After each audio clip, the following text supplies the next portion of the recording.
Olá pessoal, tudo bem com vocês? Hoje nós vamos dando continuidade ao estudo do cálculo vetorial. Vamos aprender um pouco sobre integrais de superfície. Para discutir esse tema e para tentar entender como é que funciona a integral de superfície, a integral de superfície vai ser justamente aquela integral em que a região de integração vai ser uma superfície não necessariamente plana. Lembre-se que nós fizemos a integral da função de uma variável, em que a integral ocorria em um intervalo AB. Passamos para a integral dupla, em que a integral ocorria em uma região do plano XY, uma região plana do plano XY. Aí depois para o R3, em que a integral ocorria numa região tridimensional do R3. E agora nós vamos ter o contexto em que você faz o integral. Tivemos a integral de linha, que era a integral em uma linha não necessariamente reta, uma linha curva, e agora nós vamos fazer a integral de superfície. Nós podemos fazer analogia entre a integral de linha com a integral de uma variável, da função de uma variável, em que você pegou aquela linha reta, que era o intervalo, e transformou numa linha não necessariamente reta, e agora nós vamos pegar aquela região em que a gente fazia a integral dupla e vamos generalizar para fazer a integral em uma região que não necessariamente é plana. É uma região, uma superfície curva. Então vamos pensar na seguinte situação de problema para entender o que a gente faria, né? Suponha a seguinte situação problema. Uma chapa de metal é aquecida e tem uma distribuição de temperatura não uniforme em toda a sua superfície. Queremos determinar a temperatura média dessa chapa. Qual seria a forma que nós iríamos utilizar para fazer um cálculo aproximado? Primeiro, nós iríamos particionar as chapas em subchapas. Em cada subchapa, pegar um ponto arbitrário e medir a temperatura.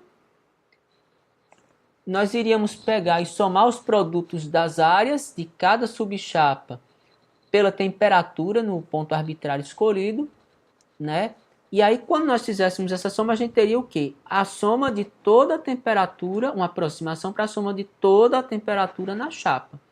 E aí, para ter uma temperatura média, nós dividiríamos o valor dessa temperatura pela chapa. Aí nós sabemos que, o que acontece? Nós fizemos a partição da superfície da chapa em subchapas, né?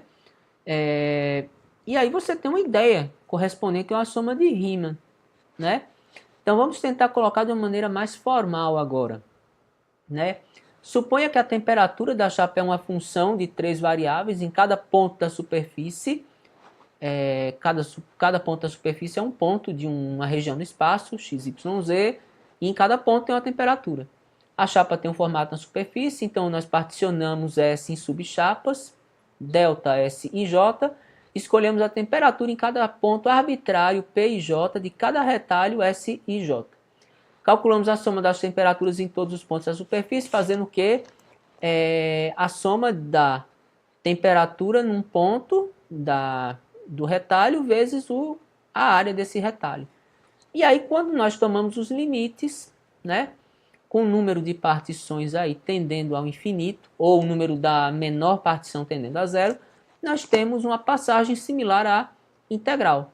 Então, essa é a definição da integral de superfície. Nós vamos pegar uma superfície de curva conhecida e fazer uma partição dela, de uma superfície em sub-retalhos, né? E vamos calcular, digamos assim, a soma daquela grandeza, que no caso é a temperatura em toda a superfície, por essa integral. No caso em especial da temperatura média, nós iríamos pegar esse resultado, seria a soma da temperatura em todos os pontos da superfície, e a gente ia dividir pela área e ter a temperatura média, né? No caso de uma massa, por exemplo, e se aí fosse uma massa, que é uma outra aplicação possível, né? Aí nós já teríamos no caso a massa, e fosse dada a densidade em cada ponto. Eu ia pegar, particionar essa superfície em sub-retalhos. Em cada sub-retalho eu ia pegar o produto da densidade pelo volume, pela área, a densidade superficial pela área, encontraria a massa daquele pedacinho, fazer a soma em tudo isso, eu teria a massa total. Fazendo a integral, a gente tem a aproximação perfeita, ou digamos assim, o valor exato da massa. Então essa é a ideia. vai ter várias grandezas ao longo da vida de vocês que vão ser representadas por integral de superfície, né? E aí, agora nós sabemos que podemos representar uma superfície de várias formas possíveis, né? A gente vai começar a destrinchar para cada uma delas. E, obviamente, nós não vamos ver todas as superfícies nesse vídeo. Não ficaria um vídeo muito longo, né? O primeiro tipo de superfície... e lembrando, né, uma coisa importante é que nós já vimos essa questão do ΔS aqui.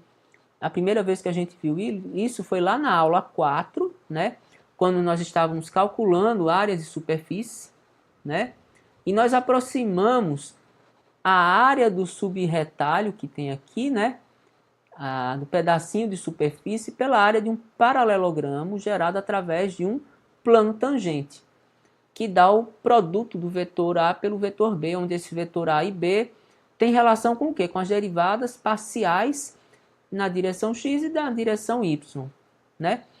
Mas aí, como é que a gente vai representar esse elemento de área, que vai estar em toda vez na integral dupla? Quando a gente fizer a conversão disso para integral dupla, nós vamos ter que ver o tipo de superfície com a qual a gente está trabalhando.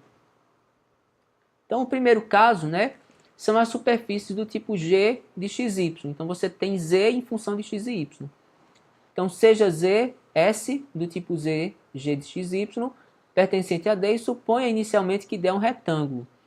Aí nós vamos dividir D em subretângulos, e tomando o retalho S acima de RJ, denotado por ΔSJ, tomando um ponto arbitrário em cada intervalo, nós vamos ter que o ΔSJ, ele tem essa forma aqui, né? E aí, quando a gente colocar isso aqui na integral, né, nós vamos ter que a integral de superfície de f vai ser a integral de f escrita em x e y, vezes esse elemento aqui, que é a derivada de z em relação a x é a y ao quadrado mais 1 dA. Então, veja que essa relação que a gente tinha aqui era justamente o que? A área de superfície, né? E nós vamos colocar esse termo da área de superfície na integral de superfície como um termo que acompanha o dA. Vamos usar um exemplo, né? Eu quero calcular a integral de superfície de y ds, onde y é a superfície z igual a x mais y ao quadrado, com x entre 0 e 1 e y entre 0 e 2. Então, nós vamos fazer a leitura dessa integral de superfície por uma integral dupla no retângulo 0,1 e 0,2, né? A superfície é essa. Vamos fazer as derivadas dela em relação a x e a y, que no caso vai dar 1 e 2y. E aí nós vamos colocar na relação, né, que a integral de superfície é a integral dupla da função vezes o elemento raiz quadrada de dz dx ao quadrado mais dz dy ao quadrado mais 1 dA. Aí colocando isso lá, a função que está aqui, né, o próprio y, né, o elemento dz dx é 1, dz dy é 2y mais 1 dy dx, né? Nós vamos ter o integral de y vezes 4y ao quadrado mais 2. Como esse termo aqui depende apenas de y, e os limites aqui são constantes, não há dependência de x em relação a y e de y em relação a x, a gente pode dividir em duas integrais. Essa integral de dx de 0 a 1 e a integral da parte em y de 0 a 2. A integral de x de 0 a 1 é 1. Aqui nós podemos resolver essa integral de maneira bem simples, usando a substituição 4y ao quadrado mais 2 igual a u. U vai dar 8y dy, né? O y dy está aqui, você faz a substituição de intervalos e chega ao resultado. Uma outra forma de você representar uma superfície é através de equações paramétricas, que foi justamente o que foi visto na aula passada, né? Se você tiver uma superfície dada de forma paramétrica, em que x, y e z são funções de u e v, né? Se nós supusermos D retangular dividido em subretângulos de dimensões ΔU e ΔV, o ΔS vai ser um RU, RV, ΔU, ΔV, como nós vimos na aula passada, né? E aí, o elemento de área, no caso do DS, vai ser o RU vetorial com RV, dA.